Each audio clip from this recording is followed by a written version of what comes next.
நான் இப்போ இந்த ப்ளூ கலர் ஃபிலமெண்ட்டை யூஸ் பண்ண போகிறேன். இந்த ப்ளூ கலர் ஃபிலமெண்ட்டை இதில் இன்ஸ்டால் பண்ணோன்னா ஃபர்ஸ்ட் இங்கே இருக்க ஆரஞ்சு கலர் ஃபிலமெண்ட்டை நம்ம ரிமூவ் பண்ணணும். ஸோ அது எப்படி ரிமூவ் பண்ணுறது அப்படின்றது தான் இப்போ பார்க்க போகிறோம்.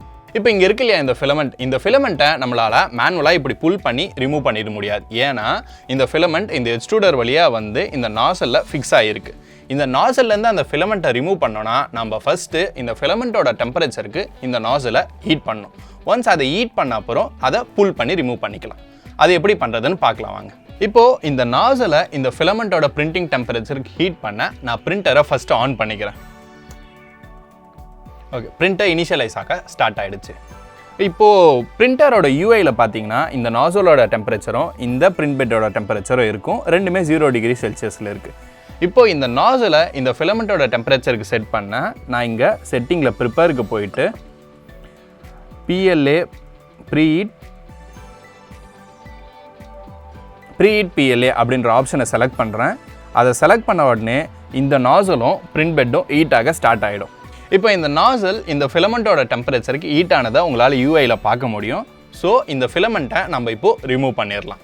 என்னதான் நாசல் வந்து அந்த டெம்பரேச்சருக்கு ஹீட்டாக இருந்தாலுமே இங்கே எக்ஸ்ட்ரூடரில் ஒரு லிவர் இருக்கும். இந்த லிவரை நம்ம ப்ரெஸ் பண்ணி தான் இந்த ஃபிலமெண்ட்டை ரிமூவ் பண்ண முடியும். நான் அந்த லிவரை ப்ரெஸ் பண்ணிட்டு ஃபிலமெண்ட்டை புல் பண்ண ஸ்டார்ட் பண்ணுறேன். இப்போ இது மாதிரி ஃபிலமெண்ட்டை ஃபுல்லாக எடுத்த அப்புறம் அதை ரோல் பண்ணி நீங்கள் தனியாக வச்சிடலாம். இப்போ இந்த ஃபிலமெண்ட்டை இந்த 3D பிரிண்டர்லேருந்து எப்படி ரிமூவ் பண்ணுறது அப்படின்றத பார்த்தோம். ஸோ அடுத்து இந்த ஃபிலமெண்ட்டை எப்படி இன்ஸ்டால் பண்ணுறது அப்படின்றத பார்க்க போகிறோம். ஸோ இதை எடுத்து நான் கீழே வச்சுட்டு ஒரு கட் ப்ரூஃப் மேட்டை எடுத்து வச்சுக்கிறேன். இப்போ இந்த ஃபிலமெண்ட்டை இன்ஸ்டால் பண்ண நம்ம இந்த எட்ஜை ஃபஸ்ட்டு கான்சன்ட்ரேட் பண்ணி பார்க்கணும். இந்த எட்ஜ் ரொம்ப ஃப்ளாட்டாக இருக்குது அப்படின்றதால இந்த நாசலில் நம்மளால் அதை ஈஸியாக இன்ஸ்டால் பண்ண முடியாது. ஸோ நான் என்னோடய டூல் கிட்டை எடுத்து இந்த எட்ஜை ஃபஸ்ட்டு 45 டிகிரிஸ்க்கு ஷார்ப்பாக கட் பண்ணிக்கிறேன். இப்போது இது மாதிரி அது ஷார்ப்பாக இருக்கிறதால நம்மளால் நாசலில் ஈஸியாக இன்சர்ட் பண்ணிட முடியும்.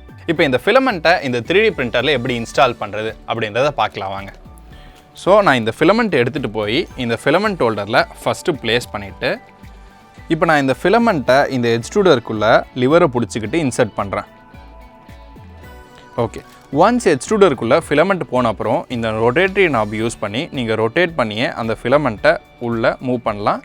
இந்த டியூப்பில் அந்த ஃபிலமெண்ட்டை உங்களால் மூவ் ஆகிறத பார்க்க முடியும். அந்த ஃபிலமெண்ட் அப்படியே மூவ் ஆகி நாசல் வரையும் ரீச் ஆகிடும்.